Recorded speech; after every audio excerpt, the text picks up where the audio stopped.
One of the things I've been struggling to try and figure out how to cover is around framing and frames and different ways to look at things. And today I think I found a way to do that, and I'd like to share that with you. So strap in. We're going to talk about different ways of seeing the world and what those implications are.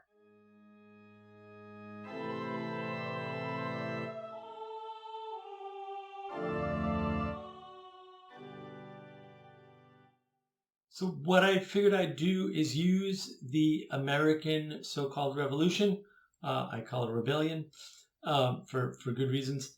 If you want to know more about that, here's a video that I did with Adam where we talk a little bit more about that. And the reason why I want to use this example because I've heard it recently. And it occurred to me that, this is a good way to think about different frames and different framing and why that might matter and how that is important. So one way to look at the American Revolution or Revolutionary War is under a political lens. You could say, okay, well, it was really a political struggle. There was political oppression by England because of a lack of representation in Parliament. Okay, now that frame's not wrong. There's nothing wrong with that frame. However, it's not complete. It's not even close to complete. It's not sufficient at all. It might be a necessary thing to understand because it's a huge piece of the puzzle, but it's a big puzzle. So let's take a different lens, a different frame for looking at this skirmish between the 13 colonies and England. And you could look at it in terms of economics, in an economic frame, and you could say basically the wealthiest man in the colonies, which I believe was John Hancock at the time, couldn't make any more money. And all of the profits were being funneled through the East India Company, which was a monopoly at the time, contrary to what some historians have recently said, because apparently they haven't read anything. And it was a problem because the colonies were constrained in their trade, which is true, by the way. They couldn't build roads legally, and it was discouraged by England, and they couldn't own their own ships. They couldn't do their own trading between the colonies, so all the colonies that had any wealth were on the coast, but all of their trade had to go by ship. This is why the Stamp Act is a big deal. So you can make an argument that the Stamp Act started to affect lawyers and we'll say the soft professions because it applied to all paperwork. But you have to understand that the Stamp Act meant that every good or service that wasn't produced locally, as in your village, got an extra tax on it.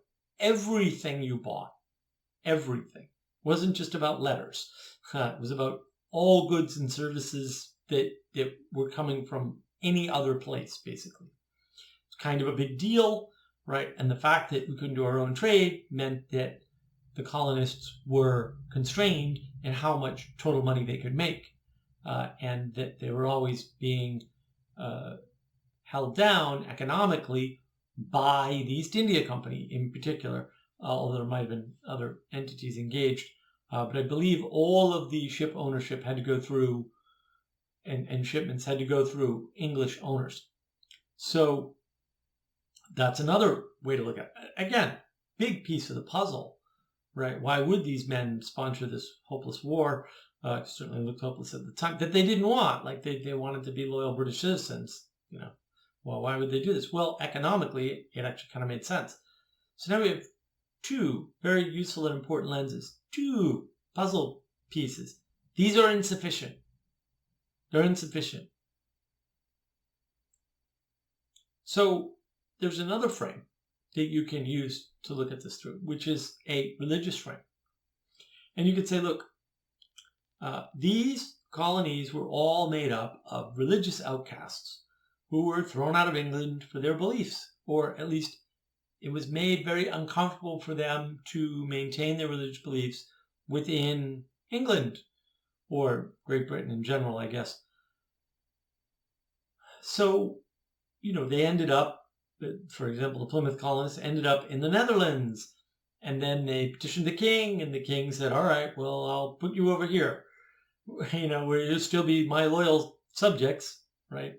But you won't be bumping up against the other people on the Isles. You can go live in Massachusetts. So they did. And that's another lens to look at the rebellion in. You can say, oh, well, yeah, they were fighting for religious freedom. To maintain it and make sure it stayed intact, because the more government involvement there was, whether that's in the form of troops or in the form of economic oppression or in the form of political oppression, right? All of that can easily translate into religious oppression because it already did for them. Like this already happened in the UK to them, right? A lot of what was going on in England and around the Isles was about political and religious power being combined and then losing factions. And those losing factions were hurt in their religious beliefs, right? And so that had already played out for them. That's how they got to the colonies, roughly speaking. It's kind of a big deal. So that's another big puzzle piece in what is turning out to be a very complicated story, right? So they were worried about this. They were totally, fearful of this, and rightly so. They had just established the best religious freedom that they could.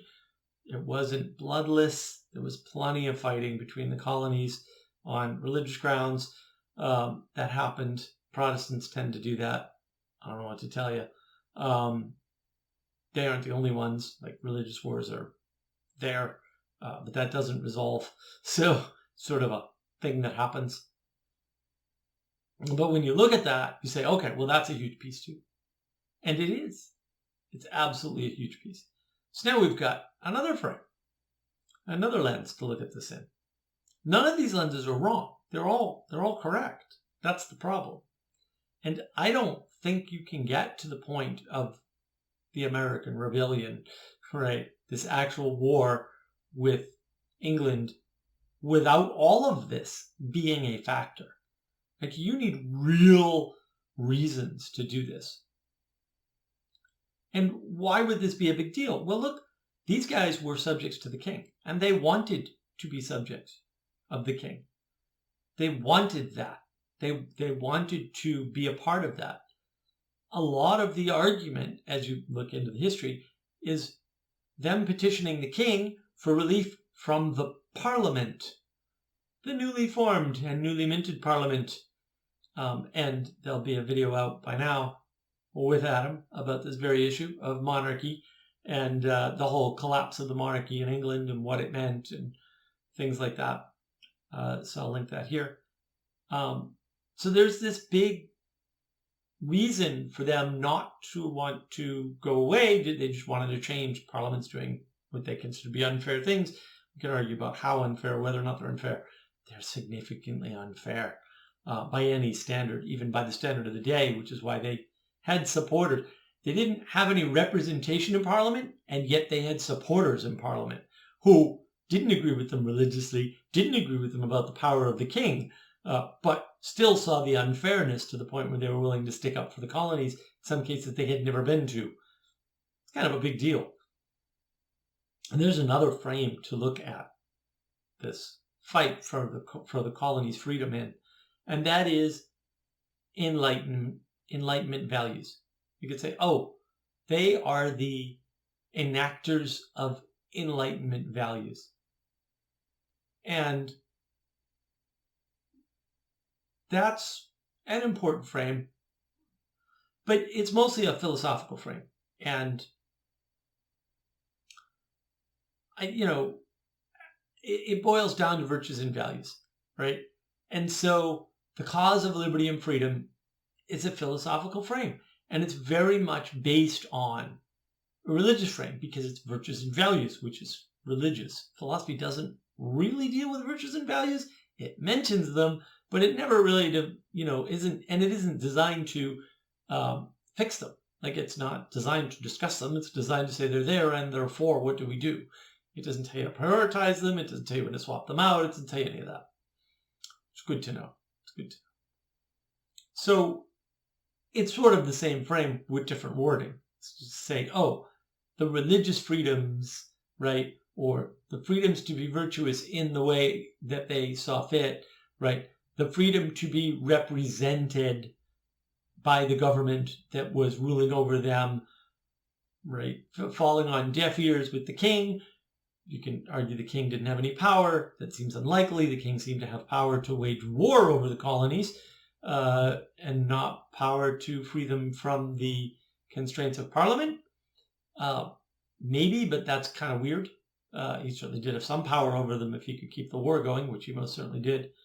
And, he should have fought for his people, just he did it in the wrong way.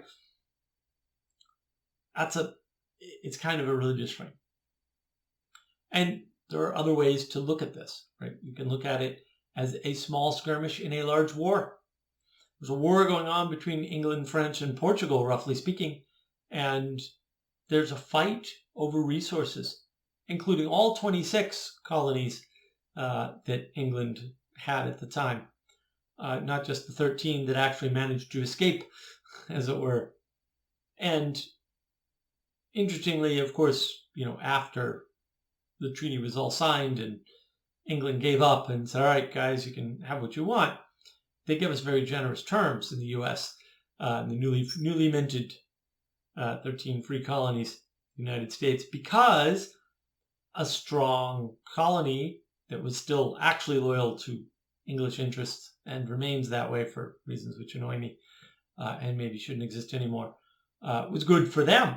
And it's worked out very well for them since then, including in World War I and World War II, by the way. Why do you think those conflicts went the way they went? And why do you think we got involved? And you can argue the War of 1812 is one of these little niggly things, but also the War of 1812 happens because of the tight relations that we maintained with England, despite France trying to get their grubby hands on the colonies the whole time, and failing for important reasons. And again, I went over this in a talk with Adam, which will already be posted by the time this video gets released. So I wanted to point that out. So it's a good way to see, because we're using this in the modern times now, right, or recent times. People are using economic frames to understand things, and it just doesn't work. Like, it's not rich enough, it's not explanatory enough, it's not descriptive enough, right? People are using political or politics as power sorts of frames to understand the world. But again, it doesn't seem to match. It doesn't seem to work. It doesn't allow any prediction. It looks like a good descriptive frame for hindsight, but then lots of things work in hindsight to describe things. You can describe the fall of the Soviet Union, and I've seen this done, by the way, as a function of blue jeans and the Beatles. And that argument's been made. It's quite a good argument. Actually, I don't even disagree with it. It's just stupid. You can also realize that the fall of the Soviet Union, for example, was due to an economic factor, right? Ronald Reagan very deliberately performs a psyop on the Russians and convinces them that we have this crazy Star Wars program and we can shoot things from space, shoot space things out of orbit and shoot beams from space, which was all a big hoax, by the way. And you can make the argument, and I think that was a 3-part series or something on PBS or someplace that I saw it, that it was purely economic. All right, you can make that argument, right? And it's not wrong, but you can make the argument that people just got tired of the political repression in the Soviet Union. Sure, all 3 of these are factors, though. Using any one of them is insufficient. It just doesn't explain what happened to make the wall fall. It just doesn't work, right? It just doesn't function. And that's the problem. Nowadays, we see this. People are trying to fit things in political frames. They're trying to fit things in economic frames. They're trying to fit things in religious frames. Like the religious people will talk about there's a religious war going on, and the Protestants are doing this, and the Catholics are doing that, and the Orthodox are doing this. And you can see this play out in Ukraine with the Orthodox Church splitting over whether Russia's the bad guy or Ukraine's the bad guy. And sure, whatever. You can do all these different frames. But when you're doing just one of these frames, you're missing the story. You're missing the picture. Your predictive power is very low, probably 0. If you're picking one frame, because none of these frames are sufficient, you're not understanding the world. And that's very confusing because we want nice, simple, clean, easy to understand answers that we ourselves with our limited cognition can grasp. That's never going to happen. There are some people that, mostly we call them prophets, roughly speaking, they can predict things. You can look at the work of Nassim Taleb, read all his books. His books are great. Ignore his Twitter threads. But read all his books. They're fantastic. Quite prophetic. Lots of things he said came true exactly in the way he said. You can look at other things. You look at Jordan Peterson, right? He talked about Canada. Everything he said about Canada has happened. Everything, and in a very short amount of time. And he missed a few things, in fact, but he was right when he talked about Bill C-16 and stuff. He was dead right. All of that unfolded exactly the way he said it would. There are prophets out there, and they are there, and they see the world in a way that probably you can't, and that's okay because we're all different and unique. But the fact that we're unique means you're not them. And so you should expect to be able to do what they can do. And that includes understanding the world in these crazy frames. These frames are not useless. They're just not sufficient to do what you want to do. And you're probably not smart enough to use 4, 5, 6 frames to understand things. And that's okay. So hopefully this video is useful in outlining that. And then you can see these patterns of people using political power as a frame, economics as a frame, or religion as a frame, and how insufficient those frames are. And zooming out and using, we'll say, inappropriate frames. Like if you understand the United States as empire, then all these other things make sense. No, they don't. No, they don't. You have to be very careful with how frames unfold. The economic frame doesn't affect an individual's decisions.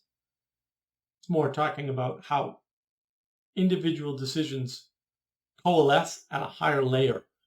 But it's not appropriate to use economics to explain individual decisions because individuals don't make decisions economically.